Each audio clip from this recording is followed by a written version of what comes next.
Palamuru Rangareddy project పనులను త్వరగా పూర్తి చేయాలని మంత్రి జూపల్లి కృష్ణారావు అన్నారు. ఖరీఫ్ సీజన్ లోపు మహాత్మా గాంధీ కల్వకుర్తి ఎత్తిపోతల పథకం ద్వారా ప్రతి ఎకరాకు సాగునీరు అందించాలని సంబంధిత అధికారులకు ఆదేశించారు. కలెక్టర్, జిల్లా కలెక్టర్ ఇరిగేషన్ శాఖ అధికారులతో కలిసి కొల్లాపూర్లోని నార్లపూర్ వద్ద పాలమూరు రంగారెడ్డి ప్రాజెక్టు పనులను ఆయన పరిశీలించారు. పాలమూరు రంగారెడ్డి ప్రాజెక్టు సొరంగం, పవర్ పాయింట్ కాల్వలను పనులను తిరిగి చూశారు. ప్రాజెక్టుల పనుల గురించి అధికారులను ఆరా తీశారు. అనంతరం ప్రాజెక్టు పురోగతిపై అధికారులతో సమీక్ష సమావేశం నిర్వహించారు.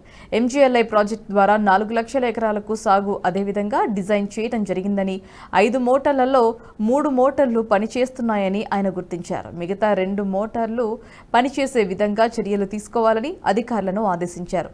కెనాల్ నిర్వహణ కోసం లోపం వలన నీళ్లు పోవటానికి ఇబ్బందిగా ఉందని, కాలువలో జమ్ము తదితర పేరుకుపోయాయని, వాటిని శుభ్రం చేసి సాగు, త్రాగు అందిస్తామని ఆయన తెలిపారు. సంబంధిత మంత్రి ఉత్తమ్ కుమార్ రెడ్డితో మాట్లాడి ప్రాజెక్టుల నిర్వహణ సక్రమంగా జరిగే విధంగా చూస్తామని ఆయన అన్నారు.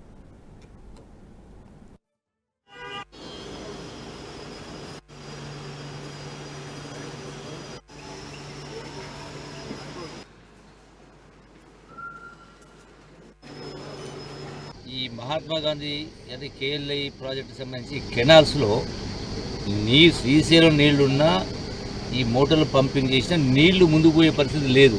అంటే మొత్తం టోటల్గా కాలువలు పూడిపోయి జమ్ము వెలిసి చెట్లు వచ్చి నాసు వచ్చి ఒక చుక్క నీళ్లు బయటకే పరిస్థితి లేదు.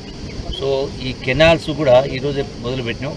ఈ కెనాల్స్ కేఎల్ఐ కెనాల్స్లో ఎదురు ఉన్నటువంటి ఆ జమ్మును ఇతరతర అధికారులకు చూపించి దీన్ని తక్షణమే ఎస్టిమేట్ చేసి ఆ జమ్మును తీసేసేట కార్యక్రమం చేయాలి. చేస్తేనే ఒక మొత్తం టోటల్ కలవగుట్టు అంటే ఇలా కొల్లాపూర్ అయినా, నాగర్కర్నూలు అయినా, అచ్చంపేట అయినా, కలవగుట్టు అయినా ఈ జూరాల కలవగుట్టు లిఫ్ట్ స్కీమ్, అట్లాగే భీమా నెట్టెంపాడు సంబంధించి అటు గద్వాల, మక్తల్, వనపర్తి ఈ నియోజకవర్గాలకు కూడా వీటన్నిటి కూడా మొత్తంలో ఎక్కడ జమ్మున్నా తీసేసే ప్రయత్నంలో భాగంగా దాన్ని అంచనా వేసి చెప్పడం జరిగింది.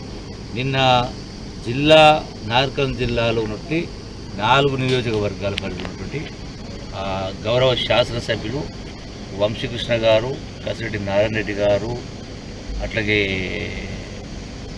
మన డాక్టర్ రాజేష్ గారు అందరం కలిసి కలెక్టర్ గారి ఆధ్వర్యంలో అది సమీక్ష నిర్వహించడం జరిగింది.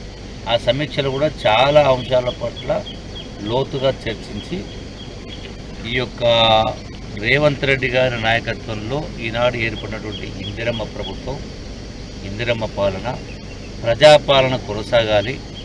ఈ ప్రజాపాలన కూడా ఎట్లుండాలంటే ఏ అమరవీరులు రాష్ట్ర సాధన కోసం వందలాది మంది బిడ్డలు ప్రాణత్యాగం చేసిండ్రో మా చావులతో తెలంగాణ రావాలి, వచ్చిన తెలంగాణ పూర్తి పారదర్శకంగా, అవినీతి రహితంగా, ప్రజలకు మేలు జరగాలని ఒక ఆకాంక్షతోటి వాళ్ళు ప్రాణాలు ఇప్పించారు. ఆ ఆకాంక్షకు అనుగుణంగా ఇవాళ కాంగ్రెస్ ప్రభుత్వం, రేవంత్ రెడ్డి గారి కాంగ్రెస్ పరిపాలన ప్రజా పరిపాలన.